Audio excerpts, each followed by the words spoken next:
नमस्कार, mega kitchen रेसिपीजमध्ये तुमचं सर्वांचं खूप खूप स्वागत। आता कसं आहे बघा, आषाढ महिना सुरू झालेला आहे, तर प्रत्येकाच्या घरात तिखट पुऱ्या, गोड पुऱ्या, काय साजोऱ्या सगळं काही होत असतं। तर मी आज भोपळ्याचे घारगे बनवते। त्याच्यासाठी इथे मी हा भोपळा घेतलाय। तर ह्या भोपळ्याला मी साल काढून स्वच्छ धुवून घेतलाय आणि थोडंसं पाणी टाकलंय शिजण्यापुरतं। तर ह्याला आता मी कुकरमध्ये 2 शिट्ट्या करून घेणार आहे, म्हणजे आपल्याला सोपं जातं पुढे। तर मी 2 शिट्ट्या करून घेते।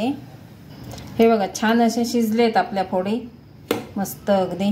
तर मी आता दुसऱ्या भांड्यामध्ये हे काढून घेते। आता काय करूया, गरम गरम फोडी आहेत त्यांना आपण अशा मॅशरने किंवा कुठल्या चमच्याने, काट्याने असं आपण मॅश करून घेऊया गरम गरम असतानाच, म्हणजे त्या मस्त अशा मॅश होतील। असं मी सगळ्या मॅश करून घेते। ह्या चांगल्या मॅश करून झाल्यात। याच्यामध्ये मी 1 चमचा साखर घेते आणि माझ्या चवीनुसार मी गूळ घेतलेलं आहे, तुमच्या चवीनुसार तुम्ही घेऊ शकता। साधारण मी 1 वाटी घेतलं आहे। तर हे गरम असतानाच आपल्याला त्याच्याबरोबर मॅश करून घ्यायचं आहे, म्हणजे ते चांगलं त्याच्यामध्ये मिक्स होतं। कारण भोपळा आहे तो आपला गरम आहे आणि गूळ आहे ते मी चिरून घेतले, अगदी पातळ, खडे नाही आहेत, त्यामुळे ते पटकन होईल। असं मिक्स करून घेऊन आपण त्याला थोडंसं 5-1 मिनिटं झाकून ठेवूया, म्हणजे ते एकदम मस्त अगदी पाणी सोडेल त्याचं। आता हे मी सगळं मॅश केलेलं आहे, आपण 5 मिनिटं असं झाकण ठेवूया, म्हणजे कुठे गूळ राहिलं असेल विरघळायचं तर ते विरघळून जातं। आता बघूया आपण, 10 मिनिटं झालेली आहेत, मस्त पाणी सोडलं आहे बघा गुळाने। आता आपण कुठे गुळाचे खडे वगैरे राहिले असतील तर परत असं मॅशरने आपण करून घ्यायचं। कुठे राहिले असतील तर, पण खडे राहण्याची शक्यता कमी आहे। मी आहे ते चिरून घातलेलं आहे, खडे असे काढलेले नाही आहेत, एकदम पातळ चिरून घेतलेलं आहे। तर हे आता झालेलं आहे, थोडंसं कोमट आहे, अगदी बारीक कोमट। आता बाकीचं साहित्य आपण ह्याच्यामध्ये मिसळूया। आणि मी तुम्हाला एकदम सोपी पद्धत दाखवली, पटकन साल काढून होते कच्च्या भोपळ्याची, असं काय नाही, आणि एकदम पातळ ह्याने पण होते।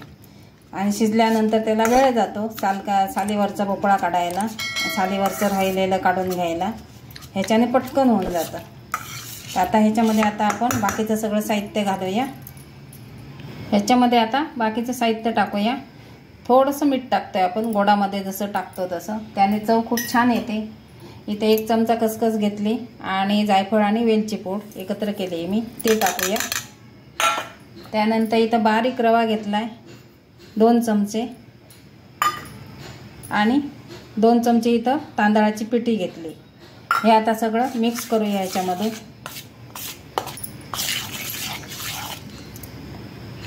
आता बघा, हे सगळं मिक्स केलंय। आता आपण ह्याच्यामध्ये गव्हाचं पीठ घालून, जेवढं पीठ बसेल तेवढं आपल्याला पीठ घालून मस्त गोळा तयार करायचा आहे। जास्त घट्ट नाही किंवा जास्त सैल नाही, असं तयार करायचं आहे। आता ह्याच्यामध्ये मी तुम्हाला वाटीचं किंवा वजनी प्रमाण असं नाही सांगणार, जेवढा ह्याच्यामध्ये हे बसेल आपलं गव्हाचं पीठ तेवढं बसवायचं आहे आपल्याला। हे सरळ सोपं माप आहे बघा। तर ह्याच्यामध्ये आता आपण गव्हाचं पीठ घालूया। आता आपण ह्याच्यामध्ये जेवढं पीठ बसेल तेवढं थोडं थोडं करून मळायचं आहे।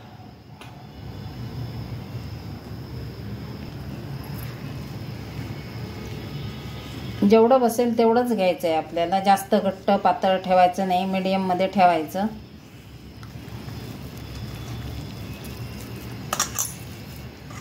मी तुम्हाला सांगायला विसरले, मी त्याच्यामध्ये 2 चमचे बारीक रवा टाकलाय। तर रवा टाकून मिक्स केल्यानंतर मी 2 मिनिटं त्याला तसंच ठेवलं होतं फुगण्यासाठी।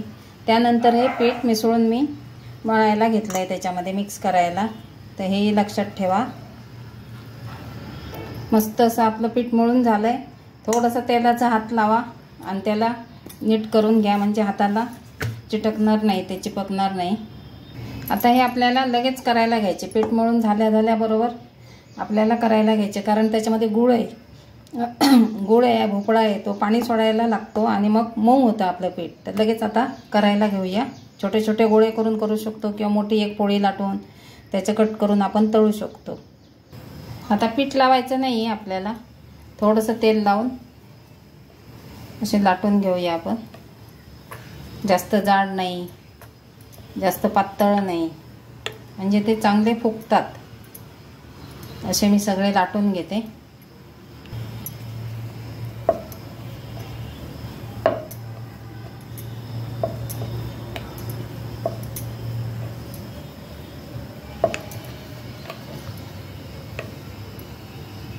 लाटून घेतलेत मी. आता आपण तळूया.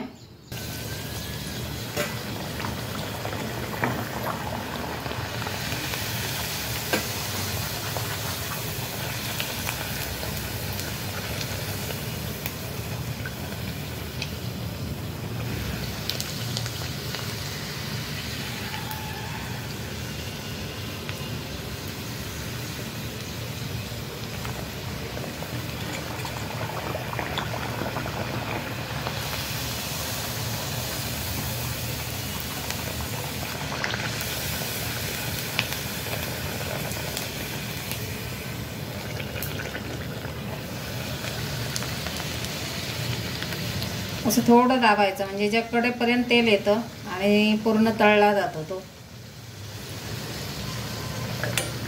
मस्त आपले भोपळ्याचे घारगे फुलले आहेत बघा छान अगदी. म्हणजे आपलं पीठ बरोबर झालंय तयार.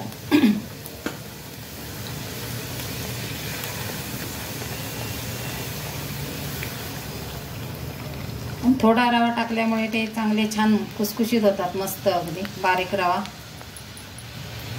आता मी असे सगळे तळून घेते. आवडले तर लाईक करा, शेअर करा, सबस्क्राईब करा, बेल आयकॉन नक्की दाबा जेणेकरून माझ्या प्रत्येक रेसिपीचं नोटिफिकेशन सगळ्यात पहिले तुम्हाला मिळेल. आणि सबस्क्राईब करायला विसरू नका.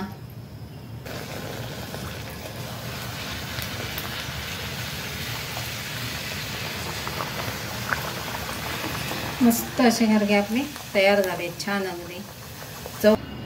चला मस्त असे घारगे आपले तळून झालेत बघा. तेल बिल कुठं दिसतंय का. मस्त असे छान अगदी तळून झालेले आहेत. आवडले तर लाईक करा, सबस्क्राईब करायला विसरू नका. धन्यवाद.